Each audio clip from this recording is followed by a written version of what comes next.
జగన్ రెడ్డి ముఖ్యమంత్రిగా ఉన్న సమయంలో ఆంధ్రప్రదేశ్ బ్యావరేజెస్ కార్పొరేషన్ మాజీ ఎండీగా పనిచేసిన దొంతిరెడ్డి వాసుదేవరెడ్డి మద్యం కుంభకోణం ద్వారా సంపాదించిన 100 కోట్లకు పైగా విలువైన ఆస్తులను ఎన్ఫోర్స్మెంట్ డైరెక్టరేట్ తాజాగా జప్తు చేసింది. పేదల ప్రాణాలను పణంగా పెట్టి కల్తీ మద్యం దందాతో కూడబెట్టిన ఈ అక్రమ ఆస్తుల చిట్టాను ఈడీ బట్టబయలు చేసింది.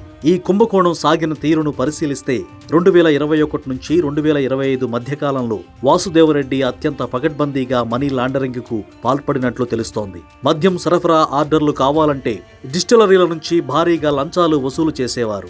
ముఖ్యంగా పెరల్ డిస్టిలరీ ప్రైవేట్ లిమిటెడ్ నుండి ఆయన నేరుగా 20 కోట్ల నగదును లంచంగా తీసుకున్నట్లు ఈడీ నిర్ధారించింది. అలాగే బెవరేజెస్ కార్పొరేషన్ డిపోల నుండి ప్రభుత్వ దుకాణాలకు మద్యం చేరవేసే రవాణా కాంట్రాక్టును సిగ్మా సంస్థకు కట్టబెట్టడంలో ఆయన కీలక పాత్ర పోషించి ప్రతిఫలంగా భారీ మొత్తాలను వెనకేసుకున్నారు. వచ్చిన లంచాల సొమ్మును నేరుగా తన ఖాతాల్లో వేసుకోకుండా తన బావమరిది మారెల్లా విజయ నరసింహారెడ్డికి చెందిన విఎన్ఆర్ గ్రూప్ సంస్థలోకి మళ్లించారు. VNR dairy products, VNR global వంటి సంస్థల ద్వారా తొలుత ఆస్తులు కొనుగోలు చేయించి ఆ తరువాత వ్యూహాత్మకంగా వాటిని తన భార్య కల్పనారెడ్డి పేరుతో తిరిగి రిజిస్ట్రేషన్ చేయించుకున్నారు. ఈ క్రమంలో తన మామ పుల్లారెడ్డి పేరును కూడా బినామీగా వాడుకున్నట్లు దర్యాప్తులో తేలింది.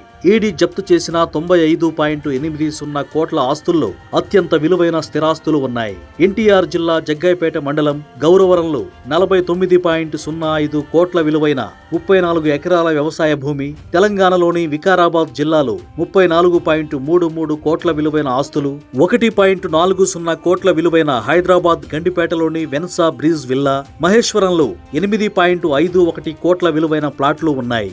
ఇవన్నీ కేవలం మార్కెట్ విలువ ప్రకారం లెక్కించినవి మాత్రమే. వీటి అసలు విలువ ఇంకా ఎక్కువే ఉండవచ్చని అంచనా.